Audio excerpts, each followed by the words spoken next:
नमस्ते छात्रों। मैं प्राध्यापक रेवन्नाथ कर्डिले।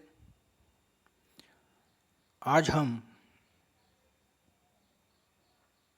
अलंकार इस घटक का अध्ययन करेंगे।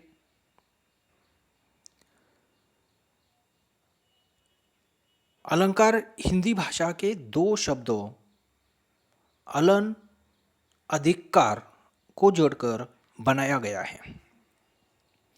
अलंकार का शाब्दिक अर्थ होता है गहना अथवा श्रृंगार।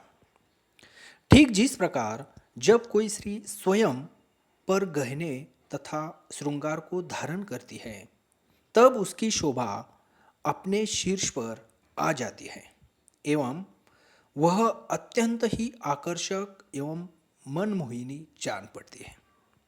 उसी प्रकार हिंदी भाषा में अलंकार हिंदी के पद्य में प्रयोग होकर उस पद्य की शोभा में अत्यधिक वृद्धि कर देते हैं, जिससे उसे पढ़ने में बहुत ही आनंद एवं सुख की अनुभूति होती है। अलंकार काव्य के साथ जुड़कर उसमें मधुरता एवं सरसता का भाव उत्पन्न कर देते हैं, जिसके कारण कवि द्वारा लिखे गए वे शब्द एवं पंक्तियाँ और अधिक जीवंत हो उठते हैं। ये हो गई अलंकार की परिभाषा एवं उसका अर्थ। अब अलंकार के प्रकार। अलंकार के 3 प्रकार हैं। पिछले साल 11वीं कक्षा की युवक भारती पाठ्यपुस्तक में हमने अलंकार का अध्ययन किया है और शब्दालंकार का अध्ययन 11वीं कक्षा में किया है। अलंकार के 3 प्रकार हैं। यहाँ पर एक चार्ट आपको दिखाया है। पहला प्रकार है शब्दालंकार, दूसरा प्रकार है अर्थालंकार और तीसरा है उभयालंकार।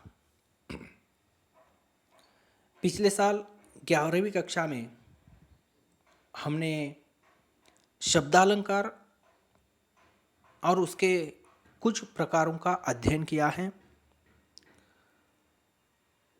पिछले साल शब्दालंकार की जानकारी हम लोगों ने ली है, फिर भी संक्षिप्त में यहाँ पर बता रहा हूँ।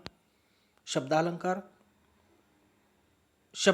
शब्द दो शब्दों शब्द अधिक अलंकार की संधि से निर्मित है, जिसका अर्थ है किसी काव्य को शब्दों के माध्यम से अलंकृत करना। इस तरह आसान शब्दों में हम कह सकते हैं कि जिस कविता में मात्र शब्दों के विशिष्टतापूर्ण प्रयोग मात्र से ही काव्य की शोभा दोगुनी चौगुनी बढ़ जाए, वह शब्दालंकार प्रयुक्त होता है। पिछले साल शब्दालंकार, उसका अर्थ और कुछ प्रकारों का हम लोगों ने अध्ययन किया है। अब इस साल 12वीं कक्षा में अर्थालंकार और उसके कुछ भेदों का हमें अध्ययन करना है। अब अर्थालंकार किसे कहते हैं?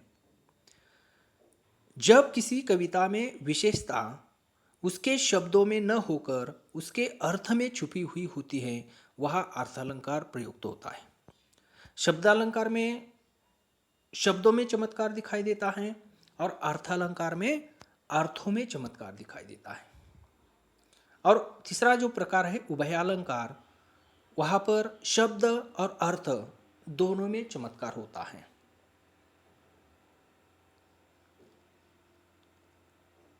ये हो गए अलंकार के प्रकार। 11वीं कक्षा में हमने शब्दालंकार और उसके उदाहरणों का अध्ययन किया है। इस साल हम अर्थालंकार और उसके कुछ भेदों का अध्ययन करेंगे। अब इस साल हमें अध्ययन के लिए अर्थालंकार के 5 भेद पाठ्यपुस्तक में दिए हुए हैं। उसमें रूपक अलंकार, उपमा अलंकार, उत्प्रेक्षा अलंकार, अतिशयोक्ति अलंकार और दृष्टांत अलंकार। वैसे अर्थालंकार के लगभग 35 उपभेद हैं। उसमें से इस साल हमें सिर्फ अध्ययन के लिए 5 भेद यहाँ पर दिए हुए हैं। अलंकार का अध्ययन करने से पहले, यानी अर्थालंकार का अध्ययन करने से पहले, उसे समझने के लिए सबसे पहले हमें उपमेय तथा उपमान को समझना होगा। उसके बिना हमें कोई भी अर्थालंकार समझ में नहीं आएगा। तो हम जानते हैं उपमेय और उपमान किसे कहते हैं, या दोनों में किस प्रकार तुलना है। उपमेय तथा उपमान, जिस तरह अंग्रेजी में किसी के साथ तुलना करने के लिए हम कंपैरिजन शब्द का प्रयोग करते हैं, ठीक वैसे ही हम हिंदी में उपमेय शब्द का प्रयोग करते हैं। अब उपमेय किसे कहते हैं? जिसकी किसी से उपमा दी जाए, जिसकी किसी से उपमा दी जाए, अर्थात उपमा दिए जाने के योग्य। उपमान, उपमान वह व्यक्ति या वह चीज़ है जिसकी हम उपमा देंगे। उपमान वह व्यक्ति या वह चीज़ है जिसकी हम उपमा देंगे। अब उपमेय और उपमान का संबंध, वह संबंध जिससे किसी की तुलना की जाती है, वह हुआ उपमान, और जो तुलना के योग्य हो वह है उपमेय। उदाहरणार्थ, जैसे यहाँ पर उदाहरण दिया हुआ है, चांद से सुंदर मुख। अब यहाँ पर जो उदाहरण दिया है कि चांद से सुंदर मुख, अब यहाँ पर उपमेय कौन सा है और उपमान कौन सा है? तो यहाँ पर मुख उपमेय है, मुख उपमेय है, और चांद जो है वह है उपमान। मुख उपमेय है और चांद उपमान है। अब ये हो गए उपमेय और उपमान की कुछ परिभाषाएं। और भी इसकी तुलना आपको समझाने के लिए आसान तरीके से यहाँ पर मैं आपको तुलना करके बताने जा रहा हूँ। अच्छी तरह ध्यान दीजिए। अब इसे पहचानने का और कौन सा आसान तरीका है, उपमेय और उपमान किस प्रकार आसानी से हम पहचान सकते हैं? तो इसमें तुलना करते वक्त परिभाषा तो हम लोगों ने देखी है, फिर एक बार देखते हैं उपमेय किसे कहते हैं? जिसकी तुलना की जाती है। उपमेय जिसकी तुलना की जाती है, और उपमान जिससे तुलना की जाती है।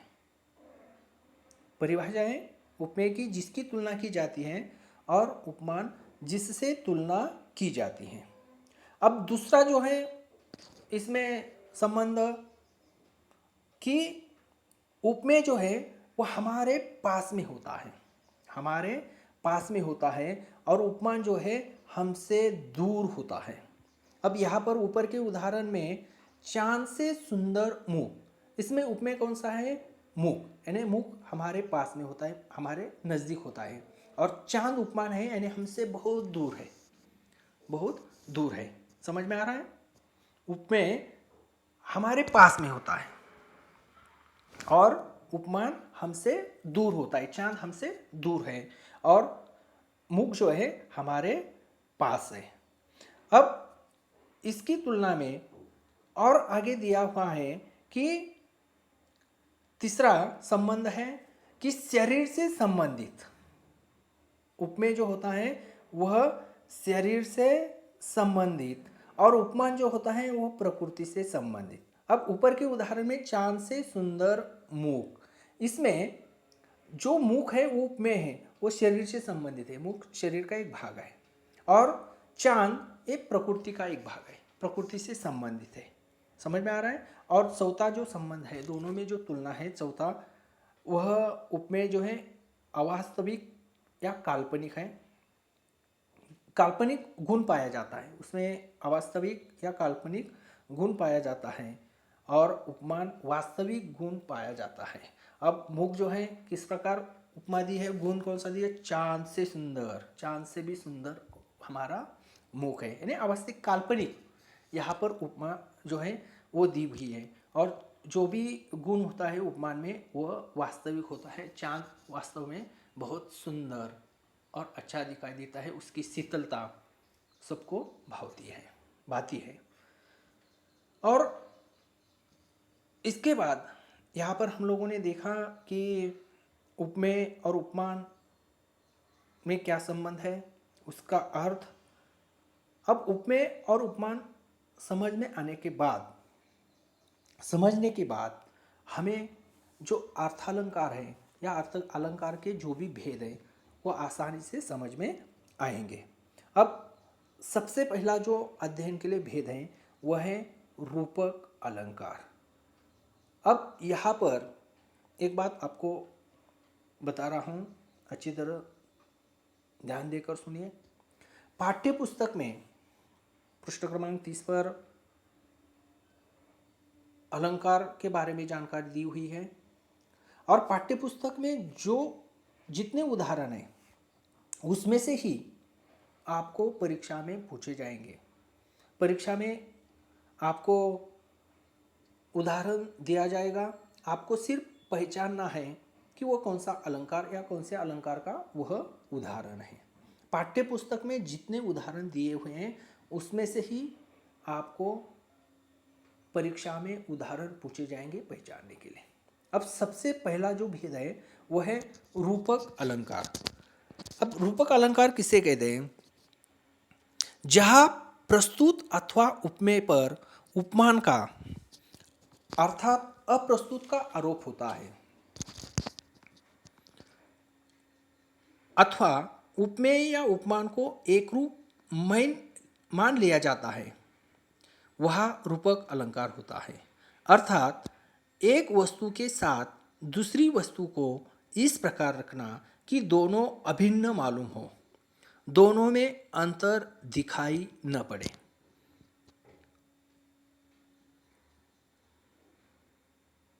एक वस्तु के साथ दूसरी वस्तु को इस प्रकार रखना कि दोनों अभिन्न मालूम हो, दोनों में अंतर दिखाई न पड़े। अब रूपक अलंकार की हम लोगों ने परिभाषा देखी, उसका अर्थ देखा। अब इसे पहचानने का आसान तरीका जो है वो आपको यहाँ पर बता रहा हूँ, नीचे दिया हुआ है। परिभाषा के अलावा इसे किस प्रकार पहचाना जा सकता है? उपमेय और उपमान के बीच ये जो योजक चिन्ह है, योजक चिन्ह जो है वो आता है। उपमेय और उपमान के बीच योजक चिन्ह आता है, वह रूपक अलंकार होता है। अब नीचे जो उदाहरण है जो पाठ्यपुस्तक में दिए हुए हैं, उदाहरण नंबर 1, उधो मेरा हृदय तल था एक उद्यान न्यारा। उधो मेरा हृदय तल था एक उद्यान न्यारा, शोभा देती अमित उसमें कल्पना क्यारिया भी। अब यहाँ पर जो उपमेय और उपमान है और उनके बीच में जो योजक चिन्ह है उसे लाल रंग से यहाँ पर दिखाया गया है आपको समझ में आने के लिए, और उसके नीचे अधोरेखित भी किया है। यहाँ पर उपमेय और उपमान के बीच योजक चिन्ह आया है, इसका मतलब यह रूपक अलंकार है। दूसरा जो उदाहरण है, पायो जी मैंने राम रतन धन पायो। पायो जी मैंने राम रतन धन पायो। अब यहाँ पर भी देखिए, राम रतन धन, इन दो शब्दों के बीच यहाँ पर योजक चिन्ह है। उपमेय और उपमान के बीच योजक चिन्ह है और इसका मतलब ये भी रूपक अलंकार है। तीसरा उदाहरण, चरण सरोज पखारन लागा। चरण सरोज पखारन लागा। अब यहाँ पर उपमेय और उपमान जो भी शब्द हैं उनके बीच जो योजक चिन्ह लगा हुआ है और वो भी लाल रंग में, दोनों शब्द और योजक चिन्ह आपको दिखाया हुआ है, और ये योजक चिन्ह होने के कारण ये भी रूपक अलंकार है। चौथा जो उदाहरण है, वह है सिंधु सेज पर धरा वधु। सिंधु सेज पर धरा वधु, अब तनिक संकुचित बैठी से। अब तनिक संकुचित बैठी सी, यहाँ पर भी योजक चिन्ह आया हुआ है, इसका मतलब ये भी रूपक अलंकार है। अब पांचवा जो उदाहरण है ये पाठ्यपुस्तक में नहीं है। उदाहरण के तौर पर यहाँ पर दिया हुआ है, जलता है ये जीवन पतंग। जलता है ये जीवन पतंग। अब जीवन और पतंग, उपमेय और उपमान में यहाँ पर योजक चिन्ह है दोनों के बीच में, और इसीलिए ये जो उदाहरण है ये रूपक अलंकार का उदाहरण है। अब दूसरा जो भेद है वह है उपमा अलंकार, जहाँ पर किसी एक वस्तु की तुलना दूसरी लोक प्रसिद्ध वस्तु के रूप, रंग, गुण, धर्म या आकार के आधार पर की जाती हो, वह उपमा अलंकार होता है। अर्थात जहाँ उपमेय की तुलना उपमान से की जाए वह उपमा अलंकार उत्पन्न होता है। यानी उपमेय की तुलना किससे? उपमान से जहाँ पर की जाती है वहाँ पर उपमा अलंकार होता है। उपमा का सामान्य अर्थ जो है वह होता है समानता या तुलना। उपमा का सामान्य अर्थ होता है समानता या तुलना। यानी उपमेय की तुलना किससे? उपमान की जब की जाती है तो वहाँ पर उपमा अलंकार होता है। उपमा का अर्थ ही समानता या तुलना है। अब इसे भी पहचानने का आसान तरीका यहाँ पर मैंने आपको दिया हुआ है कि किस प्रकार उपमा अलंकार को भी हम आसान तरीके से पहचान सकते हैं। अब यहाँ पर अगर किसी उदाहरण में, अगर किसी वाक्य में सा, सी, से, सो, सरिस, यहाँ पर देखिए सा, सी, से, सो, सरिस, सदृश, सम, तुल्य, जिमी, तैसे, की तरह, के जैसा, के समान इत्यादि का प्रयोग हो तो वह उपमा अलंकार होता है। यानी तुलना करने के लिए उपमेय की तुलना उपमान से करने के लिए इन शब्दों का उपयोग वहाँ पर किया जाता है। कौन कौन से शब्द हैं वो आपको यहाँ पर दिए हुए हैं। अगर किसी उदाहरण में परिभाषा छोड़कर आपको एक ट्रिक बता रहा हूँ, आसान तरीका बता रहा हूँ कि किस प्रकार उपमा जो अलंकार है उसे हम आसान तरीके से पहचान सकते हैं। अगर ये शब्द उस उदाहरण में आते हैं तो वह उपमा अलंकार का उदाहरण होता है। देखिए किस प्रकार। अब यहाँ पर भी लाल रंग में मैंने जो भी ऊपर शब्द आपको दिए हुए हैं संबंध दिखाने वाले, अगर वो आते हैं तो उपमा अलंकार होता है। वो लाल रंग में आपको यहाँ पर दिखाए हुए हैं। अब उदाहरण देखिए, पहला उदाहरण, चरण कमल सम कोमल। चरण कमल सम कोमल। अब चरण कमल, चरण कमल, चरण की तुलना किससे की है? कमल से की है। किस प्रकार? सम, सम कोमल, यानी कमल जैसे कोमल हमारे चरण है उसके समान, यानी दोनों की तुलना कौन से शब्द से की है? सम। अब यहाँ पर जो भी शब्द है सम शब्द यहाँ पर है, देखिए सम शब्द यहाँ पर आया हुआ है, इसका मतलब एक कौन सा उदाहरण है? उपमा अलंकार है।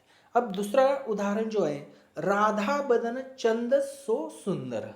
अब यहाँ पर भी सो शब्द आया है, चांद से भी सुंदर राधा का बदन।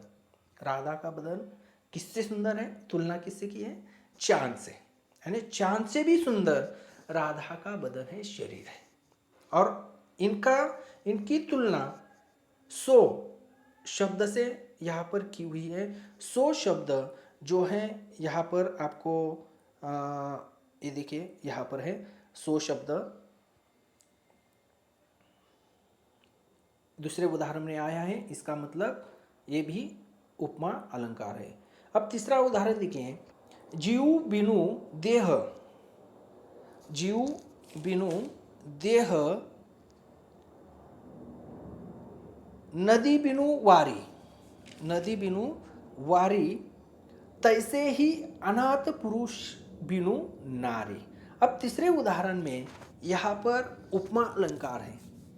बिना जीव के देह, बिना जल के नदी, बिना जीव के देह और बिना जल के नदी, वैसे ही बिना पुरुष के स्त्री है, वैसे ही बिना पुरुष के स्त्री है। तैसे इस शब्द से दोनों की तुलना की हुई है कि बिना पुरुष के स्त्री है या बिना स्त्री के पुरुष भी है, दोनों एक दूसरे पर आश्रित है, आधारित है। जिस प्रकार बिना जीव के देह, बिना जल के नदी, वैसे बिना पुरुष के स्त्री या बिना स्त्री के पुरुष। और तैसे शब्द से दोनों की यहाँ पर तुलना की हुई है। यहाँ पर तैसे शब्द यहाँ पर दिया हुआ है, देखिए। चौथा उदाहरण देखिए, ऊंची नीची सड़क, बुढ़िया के कुबड़ सी, ऊंची नीची सड़क बुढ़िया के कुबड़ सी, नंदनवंशी फूल उठी छोटी सी, फूल उठी छोटी सी कुटिया मेरी। तो यहाँ पर आपको इस उदाहरण में जो भी शब्द हैं, सी जो है यहाँ पर भी है, देखिए, और यहाँ पर भी है। ये शब्द यहाँ पर जोड़ने वाले शब्द आए हैं और इसका मतलब उपमेय और उपमान की तुलना यहाँ पर की हुई है। और तुलना करने वाले सी शब्द जो हैं यहाँ पर आए हुए हैं। यहाँ पर आपको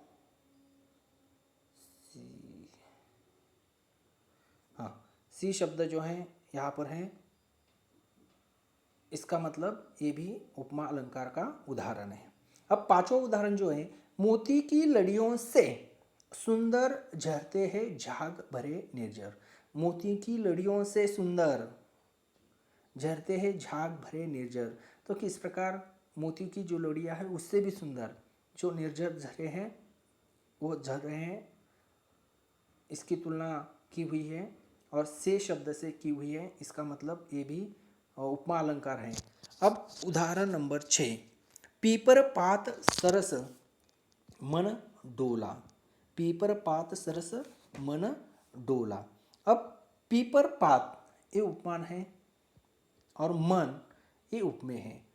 और यहाँ पर सरस, सरस ने सम वाचक शब्द जो है दोनों की यहाँ पर तुलना की हुई है। पीपर पात सरस मन डोला, तो पीपर पात सरस मन डोला, पीपल का पत्ता जो है उसके प्रकार जो मन है वो डोल रहा है। इसकी तुलना उपमेय, उपमान की तुलना उपमेय से की हुई है और इसका मतलब ये भी उपमा अलंकार है। अब उपमा अलंकार के बाद तीसरा जो भेद है वह है उत्प्रेक्षा अलंकार, जहाँ पर उपमेय के न होने पर उपमेय को ही उपमान मान लिया जाए, जहाँ पर उपमेय के न होने पर उपमेय को ही उपमान मान लिया जाए वहाँ पर उत्प्रेक्षा अलंकार होता है। उपमेय के न होने पर उपमेय को ही उपमान मान लिया जाए वहाँ पर उत्प्रेक्षा अलंकार होता है। अब इसकी संधि यहाँ पर दी हुई है, उत अधिक प्र अधिक ईशा बराबर उत्प्रेक्षा, अर्थात प्रकट रूप से देखना। अब इसे भी पहचानने का आसान तरीका मैंने आपको यहाँ पर दिया हुआ है कि परिभाषा छोड़कर, परिभाषा यहाँ पर दी है कि उपमेय को ही उपमान मान लिया जाता है, उपमेय न होने पर उसे उत्प्रेक्षा अलंकार कहते हैं। लेकिन इसे और आसान तरीके से किस प्रकार पहचाना जा सकता है, जिस प्रकार रूपक अलंकार में बीच में योजक चिन्ह होता है वो रूपक अलंकार होता है। उपमा अलंकार में भी सा, सी, से, सो, सरी, सदृश, सम, तुल्य, जिमी, की तरह, के जैसा, के समान, ऐसे शब्द जो हैं वो तुलना करने के लिए उपमेय और उपमान के बीच में आते हैं, तो उपमा अलंकार होता है। उसी प्रकार उत्प्रेक्षा अलंकार पहचानने का भी आसान तरीका यहाँ पर बताया हुआ है कि इस अलंकार में जनु, जानो, मनु, मानो, मानहु, जान पड़ता है, जो, ईव, मेरे, जानते, निश्चय ही, मकु, इच्छा से आदि शब्द संभावना व्यक्त करने के लिए उस उदाहरण में आते हैं। अब संभावना व्यक्त करने के लिए अगर किसी उदाहरण में इन शब्दों में से कोई भी एक शब्द आता है तो वो होता है उत्प्रेक्षा अलंकार। ठीक है, यानी उपमेय के न होने पर उपमेय को ही उपमान माना जाता है। यानी ये जो संभावना व्यक्त करने वाले ये जो शब्द है इसमें से अगर एक कोई भी शब्द आता है तो वह उत्प्रेक्षा अलंकार होता है। देखिए उदाहरण देखते हैं। पहला उदाहरण है सोहत ओढ़े पित पट श्याम सलोन गात। सोहत ओढ़े पित पट श्याम सलोन गात। मानो नीलमणि शैल पर, मानो नीलमणि शैल पर आतप परयो प्रभात। आतप परयो प्रभात। अब यहाँ पर लाल अक्षर में जो मैंने शब्द दिया है वो संभावना व्यक्त करने वाला शब्द है जो आपको ऊपर बताए हुए हैं। उसमें से मानो शब्द जो है वो लाल अक्षर में है, उसको अधोरेखित भी किया है और ये संभावना व्यक्त करने वाला शब्द है मानो। इसका मतलब क्या है, ये जो उदाहरण है यहाँ पर मानो शब्द है, ये उदाहरण कौन सा है, उत्प्रेक्षा अलंकार है। अब सोहत ओढ़े पीत पट श्याम सलोन गात, मानो नीलमणि शैल पर आतप परयो प्रभात।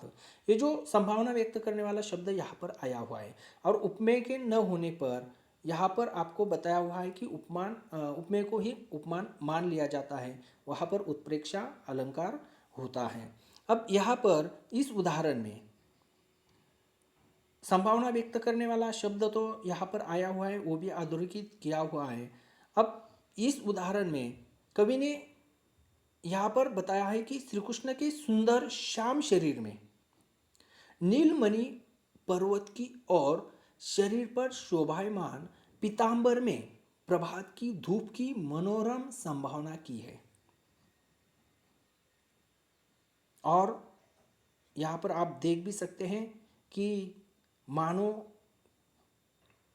शब्द का प्रयोग संभावना दर्शाने के लिए यहाँ पर किया गया है, अतः यह उदाहरण उत्प्रेक्षा अलंकार के अंतर्गत आएगा। अब दूसरा उदाहरण, उस क्रोध के मारे तनु उसका कांपने लगा। उस क्रोध के मारे तनु उसका कांपने लगा, मानो हवा के जोर से सोता हुआ सागर जगा। मानो हवा के जोर से सोता हुआ सागर जगा। अब इस उदाहरण में अर्जुन के क्रोध से कांपते हुए शरीर यानी उपमेय की कल्पना हवा के जोर से जागते सागर यानी उपमान से की गई है। अर्जुन के क्रोध से कांपते हुए शरीर यानी उपमेय की कल्पना हवा के जोर से जागते सागर यानी उपमान से की गई है। और दूसरे अर्थ में यहाँ पर मानो जो शब्द है वो संभावना दिखाने के लिए यहाँ पर आया हुआ है, अधोरेखित किया हुआ है, लाल रंग में दिखाया हुआ है और इसका अतः यह उत्प्रेक्षा अलंकार है। तीसरा उदाहरण, लता भवन्ते प्रकट भये, लता भवन्ते प्रकट भये ते ही अवसर दोऊ भाई। ते ही अवसर दोऊ भाई निकसे जनु जुग विमल बिंदु जलद पटल बिलगाए। निकसे जनु जुग विमल बिंदु जलद पटल बिलगाई। अब यहाँ पर भी संभावना दिखाने के लिए जनु शब्द जो है वह आया हुआ है लाल रंग में और अधोरेखित भी किया हुआ है और इसका मतलब ये भी उत्प्रेक्षा अलंकार है। अब उदाहरण नंबर 4, जान पड़ता है नेत्र जान पड़ता है, उदाहरण नंबर 4 यहाँ पर देखिए, जान पड़ता है नेत्र देख बड़े बड़े, हीरकों में गोल नीलम है जड़े। जान पड़ता है नेत्र देख बड़े बड़े बड़े, हीरकों में गोल नीलम है जड़े। अब यहाँ बड़े बड़े नेत्र यानी उपमेय में नीलम उपमान के होने की कल्पना की जा रही है। यहाँ कवि कह रहा है कि तुम्हारी बड़ी बड़ी आंखें ऐसी लगती हैं जैसे कि हीरो में नीलम जड़े हुए हैं। जैसा कि आपने देखा, उपमेय में उपमान के होने की कल्पना की जा रही है। इस वाक्य में जान पड़ता है लाल अक्षर में और उसको अधोरेखित भी किया हुआ है, जान पड़ता है का प्रयोग किया जा रहा है, अतः ये उदाहरण भी उत्प्रेक्षा अलंकार है। और उदाहरण नंबर 5 देखिए, उदाहरण नंबर 5 यहाँ पर है, झूठे जानी न संग्रही मन मुह निकसे बैन। झूठे जानी न संग्रही मन मुह निकसे बैन, याही ते मानहु किए बातनु को विधि नैन। याही ते मानहु किए बातनु को विधि मैन। अब इस उदाहरण में भी लाल रंग में और उसको अधोरेखित किया हुआ जो शब्द है मानहु, ये शब्द यहाँ पर संभावना दिखाने के लिए आया है और इसका मतलब ये उदाहरण भी उत्प्रेक्षा अलंकार में आता है। अब भेद नंबर 4, अर्थालंकार का चौथा जो भेद है वह अतिशयोक्ति। जहाँ पर लोक सीमा अथवा लोक मान्यता का अतिक्रमण करके किसी विषय का वर्णन किया जाता है, वहाँ पर अतिशयोक्ति अलंकार माना जाता है। अब अतिशयोक्ति जो है वह लोक सीमा का उल्लंघन करके या उस पर अतिक्रमण करके किसी विषय का वर्णन बढ़ा चढ़ाकर जब हम करते हैं या कोई कवि करता है तो उसे अतिशयोक्ति अलंकार कहते हैं, बढ़ा चढ़ाकर कहना। अतिशयोक्ति शब्द दो शब्दों से मिलकर बना है, अतिशय अधिक उक्ति। अतिशय बढ़ा चढ़ाकर जो उक्ति कही जाती है उसे अतिशयोक्ति अलंकार कहते हैं, अर्थात बढ़ा चढ़ाकर कही गई बात। अब पहला जो उदाहरण देखिए यहाँ पर दिया हुआ है, ये आसानी से आपको समझ में आएगा कि अतिशयोक्ति अलंकार किसे कहते हैं। जो भी बात हम दैनंदिन जीवन में, ऐसे बहुत सारे लोग हमें मिलते हैं जो अपनी बात जो है वो बढ़ा चढ़ा कर कहते हैं, अतिशयोक्ति में कहते हैं, उसे क्या कहते हैं, अतिशयोक्ति अलंकार कहते हैं। उससे भी काव्य में जो भी आनंद प्राप्त होता है। अब उदाहरण देखिए, बिहारी जी का है, पत्रा ही तिथि पाइयों वहाँ घर के चहु पास। पत्रा ही तिथि पाइयों वहाँ घर के चहु पास, नित प्रति पुण्यो रहियो आनन ओप उजास। अब यहाँ पर बिहारी जी ने किस प्रकार बात बढ़ा चढ़ा कर कह दी है। पत्रा यानी पंचांग, चहुपास यानी चारों ओर, पुण्यो पुण्यो ने पूर्णिमा, आनन ओप उजास, आनन ओप यानी मुख की कांति और उजास यानी उजाला। जो भी पंचांग है हर एक के घर में चारों ओर दिखाई देता है और उसमें एक बात यहाँ पर बढ़ा चढ़ाकर कही है कि हमेशा जो पुनव रहती है, पूर्णिमा रहती है, उससे हर एक के घर में उजाला होता है या मुख की कांति होती है, मुख में खुशहाली आनंद दिखाई देती है। ये बात जो है बढ़ा चढ़ाकर कही हुई है और बात बढ़ा चढ़ाकर कहने के कारण लोक सीमा का अतिक्रमण करके या उल्लंघन करके ये बात कही हुई है और इसका मतलब ये भी अतिशयोक्ति अलंकार है। दूसरा उदाहरण देखिए, हनुमंत की पूंछ में लग्न पाई आग। हनुमंत की पूंछ में लग्न पाई आग, लंका सगरी जल गई गए निशाचर भाग। हनुमंत की पूंछ में लग्न पाई आग, लंका सगरी बल गई गए निशाचर भाग। अब यहाँ पर भी किस प्रकार बढ़ा चढ़ाकर बात कही है। इस उदाहरण में कहा गया है कि अभी हनुमान की पूंछ में आग लगने से पहले ही पूरी लंका जलकर खाक हो गई और सभी राक्षस भाग खड़े हुए। ये बात बिल्कुल असंभव है। अतः यह अतिशयोक्ति अलंकार है। उदाहरण नंबर 3 देखिए। उदाहरण नंबर 3 यहाँ पर है, देखिए उदाहरण नंबर 3। पड़ी अचानक नदी अपार। पड़ी अचानक नदी अपार, घोड़ा उतरे कैसे पार। घोड़ा उतरे कैसे पार, राणा ने सोचा इस पार। राणा ने सोचा इस पार, तब तक चेतक था उस पार। तब तक चेतक था उस पार। तो यहाँ पर भी किस प्रकार बढ़ा चढ़कर बात कही है। यहाँ पर कवि ने घोड़े को राणा की सोच से भी बढ़कर प्रस्तुत किया है। राणा की जो भी सोच है उससे भी बढ़कर यहाँ पर प्रस्तुत किया है, इसीलिए यहाँ अतिशयोक्ति अलंकार है। अब आखिरी जो भेद है अर्थालंकार का वह है दृष्टांत अलंकार। अब दृष्टांत अलंकार किसे कहते हैं। दृष्टांत का अर्थ है उदाहरण।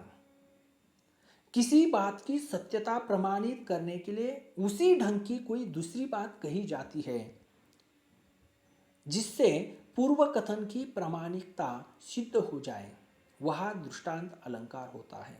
जो भी किसी बात को समझाने के लिए कोई दृष्टांत देते हैं या प्रमाण देते हैं तो उसे क्या कहते हैं, दृष्टांत अलंकार कहते हैं। देखिए हम लोगों ने हमेशा कोई भी आध्यात्मिक कीर्तन वगैरह सुनते वक्त जो भी कीर्तन करने वाले लोग हैं, जो भी ग्रंथ है उसका दृष्टांत देते हैं या कोई छोटी सी कहानी बताकर उसकी प्रमाणिकता जो है वो सिद्ध करते हैं। यानी ऐसे उदाहरण जहाँ पर दिए जाते हैं उसको सिद्ध करने के लिए, प्रमाणित करने के लिए ऐसे दृष्टांत अलंकार होते हैं। अब यहाँ पर देखिए उदाहरण नंबर 1। करत करत अभ्यास के, करत करत के अभ्यास के, जड़मती होत सुजान। जड़मती होत सुजान, रसरी आवत जात है, सील पर पड़त निशान। अब यहाँ पर उदाहरण नंबर 1 देखिए। यहाँ पर कवि कहते हैं कि करत करत अभ्यास के, करत करत अभ्यास के, जड़मती होत सुजान।